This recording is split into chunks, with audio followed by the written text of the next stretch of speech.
In this tutorial, we are going to be building a to-do app, and we can basically add items to this. So let me say item 1 and say item 2, so on up to item 3, right? Item 3, and we can also delete these items, right? Like these, and we are going to be using React hooks to do this project entirely from scratch.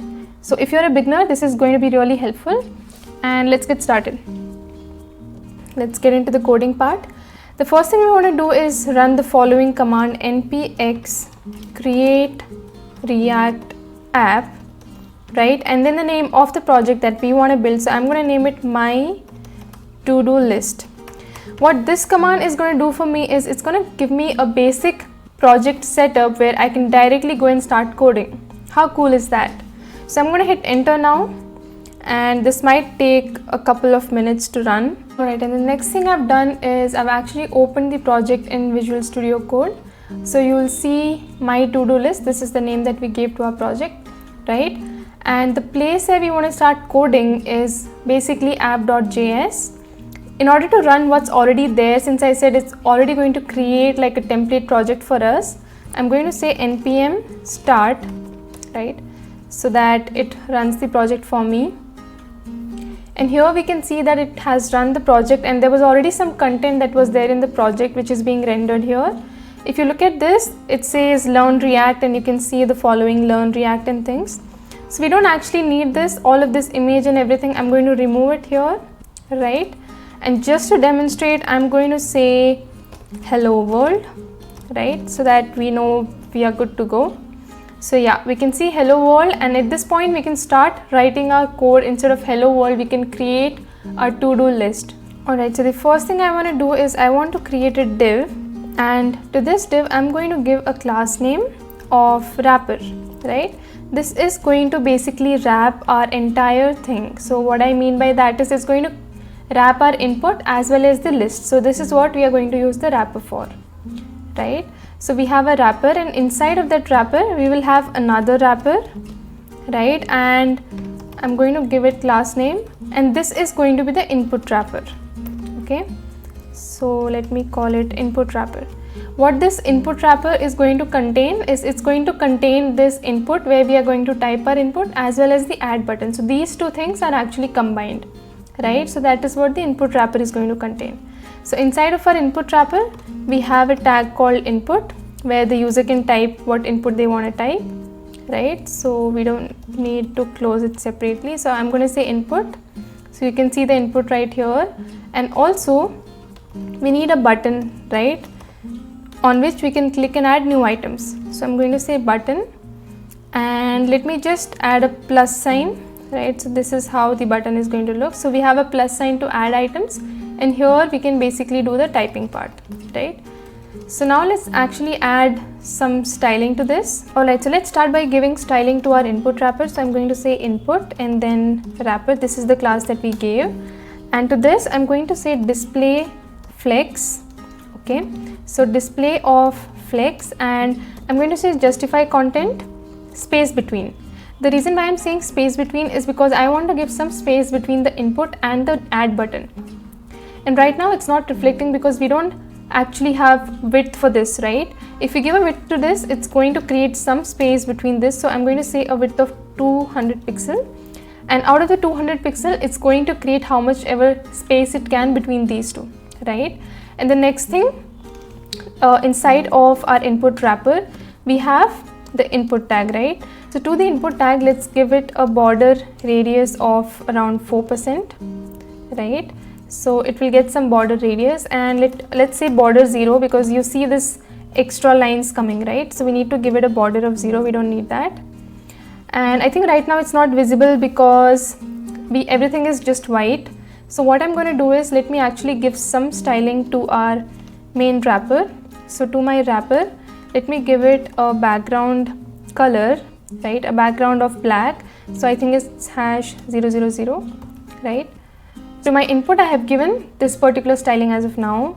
Let me give it a background color of, so right now you can see that this is your text input that's sort of visible in a very light purple color, right? let's actually increase the width of our input text. So this is our input text, right? Let's increase the width of this. So I'm going to say width 160 pixel, right? So that it has increased the width of this. And also let's give it some padding. So I'm going to say padding of around 6 pixel. So it's going to create some padding between this. And the next thing I want to do is let me also give it a height of 20 pixel, right? Now let's actually go and expand our wrapper, and let me give it first a padding of 10 pixel so that, you know, yeah, it looks like this. This looks much better. And let's also give it a border radius so it looks much better. So I'm going to give it a border radius of around 10%. Let's also give it a box shadow, right? And this is what we have. So now the next thing is we want to style our button. So I'm going to say inside of our input wrapper we have a button, and to that button let's say we'll give a width of say 20 pixel and also a height of 20 pixel. Let's give it a border radius so that it's a round button, so border radius of 50%, right? So it's going to be a round button, and since you see the plus button is not exactly in the center, I'm going to give it equal padding. So let's just say padding of 0, right? So it's going to come to the center. Another thing is we want to align this particular button at this center, right? We want to vertically align it to the center. For that case, to my input wrapper I can say align items to center, right? Now let's go ahead and add functionality to our to-do app. In order to store state and functional components, we have something called React hooks, and that's what we are going to import right now and see how to use it. So I'm going to import use state from React, and use state can basically be used as following. You can say const. Basically you have two elements inside of this array.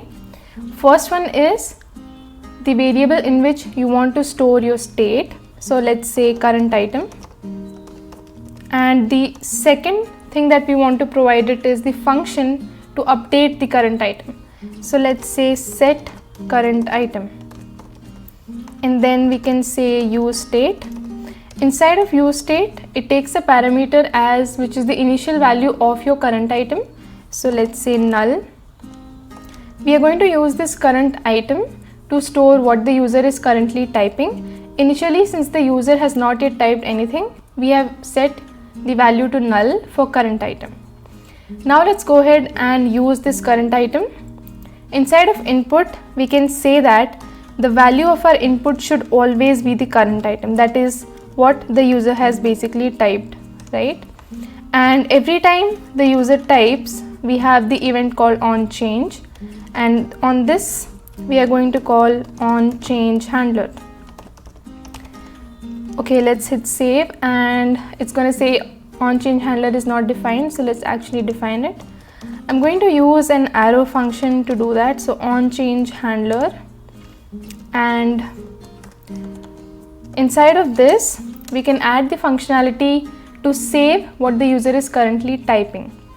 Now onChange handler, since onChange is an event, right, onChange handler is going to receive E, which is the event, right, that the user has typed, and we can basically console log what the user has basically typed. So I'm going to say current value, and the value for this is going to be e.target.value. This is how you can get the value from the input that the user has typed. Now let's actually go ahead and check if it's working. Let me clear this. 1, 2, 3. Yeah, so you can see, right, the current value. Okay, I misspelled value, but yeah, we are able to see the current value here, 1, 2, 3, right? As in when I type, I get a new current value.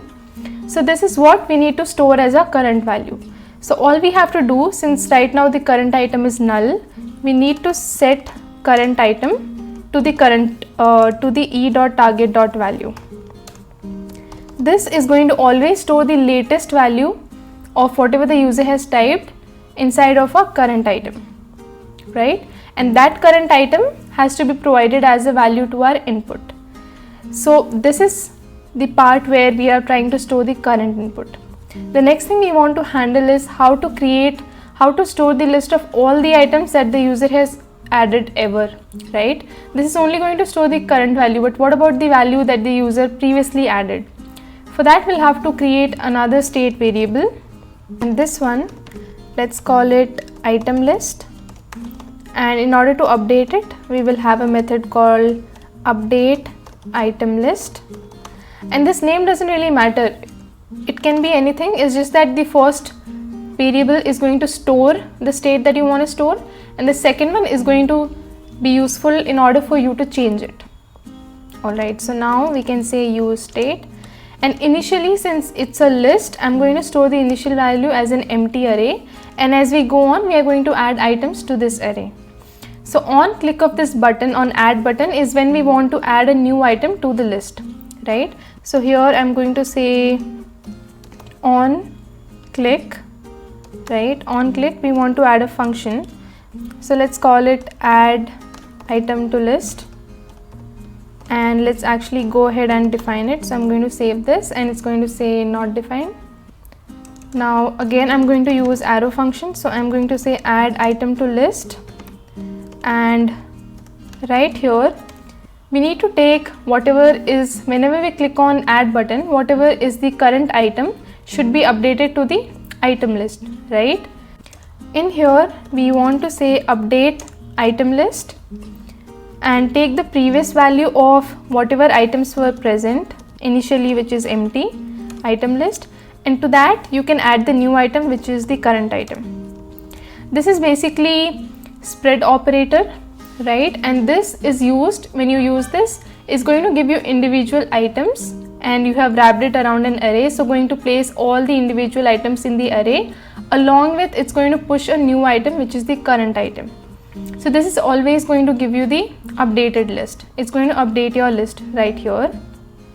Let's also try to log the list items to see how that works, and let's say list items, and let's give our item list in here, and let's see how that works. When we click on the add button, let me say item 1, right? Item 1 and add. Right now it's empty. The reason is state updates happen asynchronously, and you cannot expect an immediate result to happen. It might take some time, so you're going to see the previous value of item list when you're logging. So now if I go ahead and add item 2, right, it's going to give me the previous state, which is item 1. Now let me add item 3. It's going to give me item 1 and item 2. Item 3 is also present in the list. It's just that we can't see it right now because of the asynchronous update that happens, and it takes some time for it to reflect. Now before we move ahead to the list, there are a few things that I want to do. Every time I click on add item, we want to clear whatever is the current item, right? So that the user can start typing again. So at the end of add item to list, when the user clicks on add item, we also want to set the current item to an empty string, right? That means to nothing. That means every time I type something and click on add, it will add it to the list, but it will also remove the current item from this, right? So this is one thing that we want to do. Another thing is we need to be able to uniquely identify every element, because later when we want to delete the elements, we need to know how to delete it, right? Because the user could add two same items also. So for that reason, we also need to add a key. So when we are doing this when we are adding items to the list, instead of adding just this, let's add an object where the item is the current item, and also we'll add a key, right? And the key value can be anything. Let's keep it date.now. It has to be unique, that's why I'm using date.now for now. And let's close this. Now let's move ahead to creating our list. In order to do that, we are going to use another component, so we can also learn how to pass props and how to use props, right? So let's go here, and in my SRC, I'm creating another component called list.js. Keep in mind that component names should start with capital letter, and also let me create list.css. So let's go to our list.js and write out some code. So here as well we are going to create a functional component. So I can say function list, right? And inside of my function list I will have a return method which can basically return anything that we want. We will basically return some JSX from here. So for now let me just say p tag and say hello just to test this out. And we also need to export it so that our app.js can use it. So I'm going to say export default list, right? Export default list. And now let's actually go and import this list in our app.js. So here I'm going to say import list from our list file. The name of the file is also list, so we can say this. And inside here we can actually render the list. We talked about this before, right? We are going to render our list inside of the wrapper. So that's what I'm trying to do right now. And now you can see that hello is being displayed here, right? Because we have called list inside of the main wrapper. This black color is basically indicating the wrapper. And inside of that we are trying to render our list. Now to render the list in the exact right way that we want to, this particular list should have access to all the items of the list, right, that we have stored inside of item list. That means we need to pass it a prop called item list. We can name this anything we want, and the value of this should be the item list on top, right? So all of the items are stored in this particular list and list should have access to it. Alright, so now let's go to list.js. Inside of here we can just say props. Props is going to contain anything that we have passed here. So in this case props is going to contain item list. I can pass it many other props and all of it is going to reflect inside of our props. So in order to test that, let me console.log props, right? So let me log props and show, let's see what this props looks like. Okay, it was already there. Let me just refresh it once. And it says props has item list. That's right? That's what we wanted. And now let me add some items to this. Add, and let me add another array. So you can see that the props has item list and it is an array of two objects, right? Basically the item and the key. And this is what we exactly want, right? We want list of all the items inside of our list component. Alright, so now let's render the entire list. I'm going to have a div, right? And I'm going to say props dot item list. I'm saying item list because this is basically going to give me all the items, right? And I'm going to say dot map, right? And this is again an arrow function inside of it. This map is basically used to iterate over arrays and it basically returns us a new array. And what do we want to return newly from this? We want to return the list, right? Here we can say p tag, right? And this receives an input or a parameter, let's say item. You can name it anything you want. This item is going to contain each and every item inside of item list one by one. So inside of my p tag, what I want to display is item dot, I think it's called item itself. So let's name this something else. Let me call this item obj, and from item obj I want to display the item, right? So let's actually test this out. Let me type something here. Let's say item 1, add the item. Okay, it's not reflecting right now because we forgot to return this, right? We need to return it, and then yeah, it's showing item 1 and item 2. I had actually added item 1 also before. So let me say item 3 and add another item. So now we are able to add items, right, to the list, and whenever we add an item, the current item is gone. We are basically clearing the current item. Next thing we want to do is we also want to add a button which is going to help us delete items from the list, right? So instead of just returning the item, we also want a button next to every item. So here I'm going to create a div and I'm going to close it here, right? And inside of this div, we not only just have p element, but we also have a button, right? And this button, let me give it a cross mark so it can be used to delete items. As of now, you can see that all of this is being rendered in one particular column, right? So we need to give it proper styling. So to this div, which is going to wrap both my items, let me give it class name item, right? Before moving ahead, let me actually first import the CSS file. So I'm going to say import and say list.css. Let's move on to list.css and let's first actually style our item. This is the item wrapper, so I'm going to say display flex, right? So display of flex, let me save it, so that now the items, the button, the cross button appears next to the item, but we also need to give some spacing between it, and it also kind of doesn't look that great, right? So let me say justify content space between, just like we did before. And right now both the things are pretty away from each other, right? And before I give more styling to my item, this p tag has a lot of margin, and because of this the button is expanding a lot. So let me first remove the margin from p. Let me save it. Yeah, so now this looks fine. We now need to increase some spacing, right, between these. So let's go ahead and do that. First thing is, let's add some margin. So let me say 10 pixel. So it's going to create some space between all of the items, and for every item I actually want to give it a width, let's say 180 pixel, right?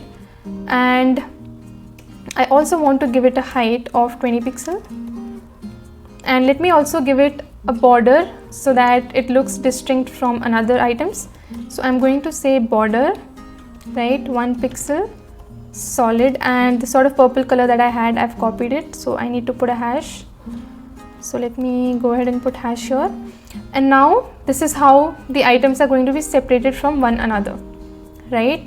After giving border, let me also give it a border radius of, let's say, 2 pixel, right? So after giving it border radius, this looks a little better than before. I'm also going to give it some padding so that there is some padding between the item and the list. So let me say padding of 10 pixel. So let me say background, and here I have a sort of really dark purple color, and yeah, this is how it looks. And one more thing is, this item 1 is not aligned at the center of this particular item, right? So I can, instead of, apart from justify content, I can also say align items, I can say align items to center, right? So that it can also vertically align everything to the center. One another thing we want to do is, let's give it a font family of fantasy, right? Let me save this. Now let's style our button, right? So instead of saying p directly, let me say the p inside of our item, right? Similarly, let me say inside of our item we also have the button. So the next thing we want to style is this particular button. Let's give a width of 20 pixel. Similarly, also a height of 20 pixel, right? Height and width of 20 pixel, and let's give it a border radius. So let me say a border radius of 50% so that it looks circular, right? One another thing is, this particular input text is not correctly aligned with the items, right? So we can give some margin here. So let's go to our app.css, and to our input give it margin of around 10 pixel, and let's hit save.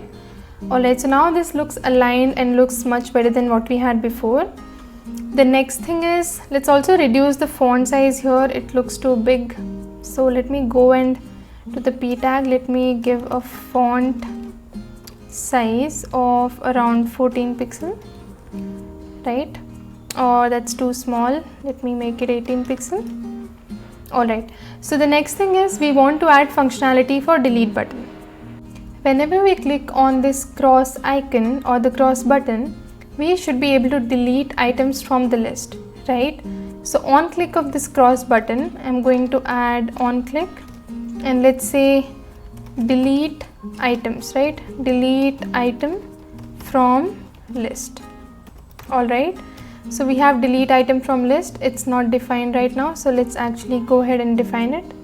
I'm going to say const delete item from list, and here we can write the definition of what we want to do, right?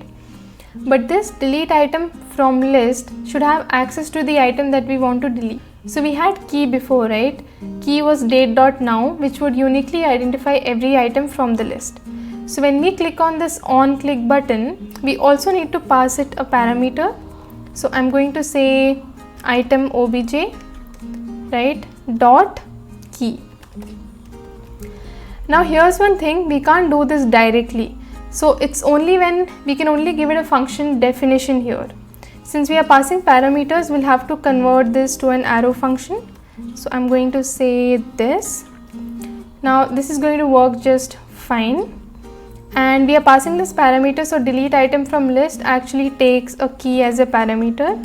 And based on this key, we can delete items. And in order to delete items, we will be using filter method from ES6. So from props dot item list, right, we are going to say filter. What this filter method does is basically filters out elements based on a specific condition. Now we'll see how that actually works. So again, just like map, it's going to take an item, right? So let me say item, and in here I'm going to say item obj dot key should not be equal to the key. So this is going to filter out all the content, right? And we have an error here, so I think we need to also return the item. Let me save this. So here we can see that this particular filter method is going to return all the items in the list except the item that we want to delete, because we are checking this condition that the key of all the items should not, any of those keys should not be equal to the key that we want to delete, right? And let's actually store this inside a new list. So I'm going to say new list. This is a new list which does not contain the item we want to delete.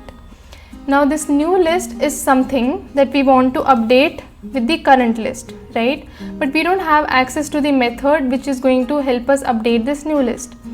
So let's go to our app.js here. So in here to our list, just like we have a prop called item list, we want to pass it another prop called update item list, right? So let me say update item list.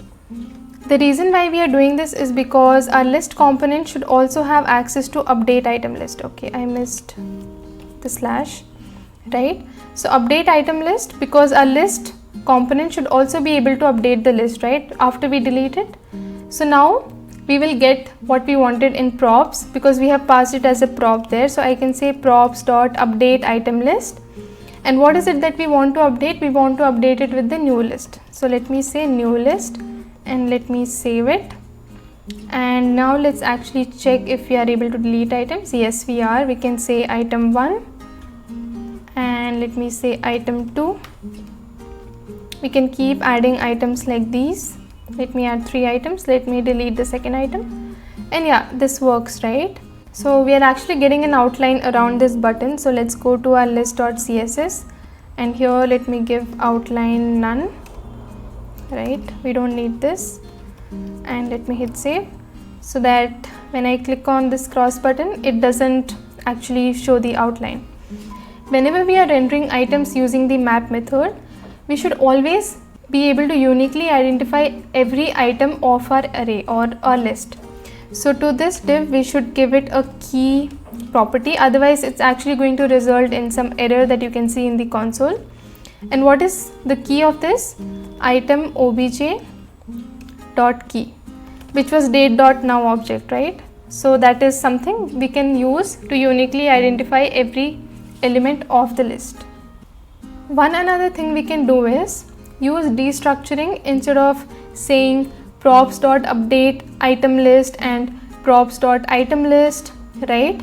We are doing this dot thing again and again. Instead of saying props, we can actually destructure all the props that we are receiving. What I mean by that is you can use this curly brackets and you can say you need your item list and update item list, right? So you can directly use this and now you can remove props dot from here.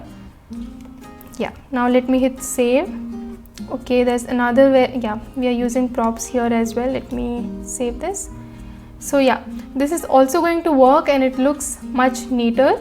So when we are passing props, always try to use this destructuring assignment and destructure your props and directly get the names instead of doing props.itemList every time. Let's also finally add a placeholder to this so that it looks better. So let me go to app.js and to our input field, let me add a placeholder, right? So I'm going to say placeholder and let's say add item. So add item, let me hit save. So yeah, now we have a placeholder called add item, and this is pretty much it, guys. If you like this video, we are going to be doing a lot more tutorials on React and going to be building projects from scratch. So don't forget to hit the subscribe button. Thanks a lot.